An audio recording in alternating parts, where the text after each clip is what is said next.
We cannot conceive of.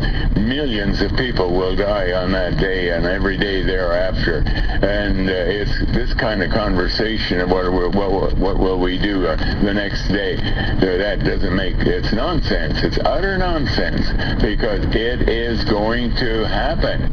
That is Harold Camping, founder of Family Radio, a Christian radio network in the United States. And the event he's talking about is the Rapture, or Judgment Day, which some believe marks the beginning of the end of the world. Camping says that day is almost upon us, as I mentioned, May 21st, and his group is on a mission to tell the world about it. You may have seen the billboards his group has mounted across the United States and in parts of Canada, warning passers-by that the end is near. Gunther von Haringa, for one, is a believer. He's the president of Bible Ministries International and one of the groups that provides content to Family Radio. He's in Delaware, Ohio. Good morning. Good morning, Erica.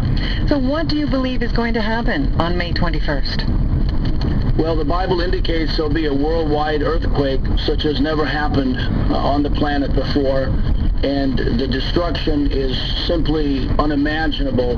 But the most crucial aspect of that day is that it's the end of salvation. The graves will open. Believers who have died will ascend into heaven with new bodies. The believers on earth will follow them immediately, and what will be left is 153 days of chaos and devastation that the world has never seen. So complete devastation. What happens 153 days later? On October 21st, God indicates that he will annihilate the entire universe and create a new heavens and a new earth. Okay, so the world will cease to exist as we know it. Correct. Now, this is Harold Camping's prediction, and he has been wrong before. Based on his reading of the Bible, he originally prophesied the end of the world would come in 1994. So how do you know he's right this time? Well, actually, it's not his prediction. This is information that's coming from the Bible. And whenever God brings judgment, he always warns the believers prior to bringing that judgment. There's a verse in Amos 3:7 that says, "Surely the Lord God will do nothing, but he revealeth his secret unto his servants, the prophets." Every Christian is a prophet. And this is God's modus operandi, to warn the believers first, like he warned Noah or Lot and Abraham prior to the destruction of Sodom and Gomorrah. And the reason for that is so they can in turn warn the world, which Family Radio and other smaller organizations like ours are trying to do very insistently. Now, since this was predicted before and the world didn't cease to exist, how do you convince skeptics? Well, first of all, the prediction that was made in 1994 had a big question mark over it, and that is because Mr. Camping had done this only within the space of about 2 years, where he assembled the materials together and put it in a 500-plus page book. But there were some verses, one verse in particular, that he didn't quite understand, and so that's why he put the question mark. It wasn't authoritative or conclusive at all, and that's why he did that. This is completely a different scenario, because now we have much evidence from the Bible, and more than that, even if you put all the date aside for a minute, the Bible gives us not only the general time frame, but it also tells us that a number of things has to happen, and they have already been fulfilled, particularly in Matthew 24 and also in 2 Thessalonians chapter 2. What are some of those things that you say have already happened and point to this date? Well, for one thing, the fact that Israel became a nation again, in fulfillment of Matthew 24, it says, "When you see the fig tree in leaf, know that it is near, even at the very doors." And that was 63 years ago, and that's coming up on May 14th in just a few short days. In 2 Thessalonians 2, it indicates that three things have to happen before the end occurs. One, there's a great falling away. Two, the identity of the Antichrist will be known. And three, the Antichrist will set up shop in all the churches and denominations worldwide and without exception. And according to you, all of those have been met? According to the Bible, they've all been met. All right. Very, very, very conclusively. Critics of this campaign say it's fear-mongering and a publicity stunt. What do you say to that? Well, it's neither, because first of all, the fact that we might fear something like that doesn't affect our relationship with God. In other words, only God can put his fear within an individual. And actually, that is called the beginning of wisdom. The fear of the Lord is the beginning of wisdom. And that's a very, very good thing. It's a very healthy thing, because of the fact that the real importance of this date is that salvation is going to end. There will be no more hope of salvation come May 21st. But we hear people say the billboards are up, but they also list websites where you can go and make donations and buy books, and this is a great stunt to raise money. It's not that at all, because first of all, the idea of the website is to get information. It's not to make donations. That's something between an individual and God. As a publicity stunt, this would be ridiculous, because not only is Family Radio putting its reputation and all its money on the line, but smaller organizations like ours are doing that, and it would be absolutely foolish to do that unless somebody felt that this was truly going to happen. Nobody takes these kinds of risks. All right. Briefly, I'm aware of the time here. We're just a little over 2 weeks away from May 21st. How are you feeling as that day approaches? Well, with great trepidation from one standpoint, because I have family and loved ones that do not know the Lord, and secondly, great joy because of what is going to happen. And so it's a time of great sadness, but it's also a time of great joy. But at the same time, believers are told they've been given a mandate to occupy, to continue spreading this message, to continue spreading the gospel right up until May 21st. And then it'll be too late. All right. Well, thank you for your time this morning. Nice to talk to you. Thank you. Likewise. Gunther von Haringa is president of Bible Ministries International.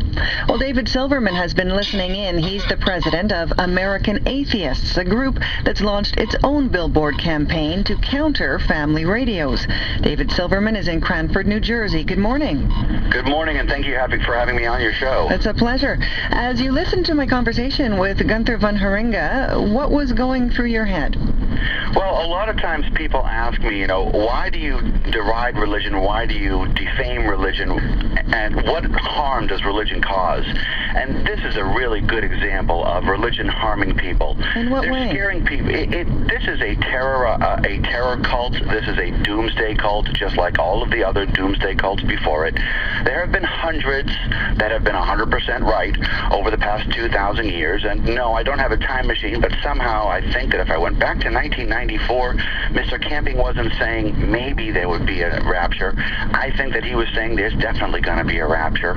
And what we're seeing here is another fear-mongering campaign to get people connected to their church, to get people donating to their church.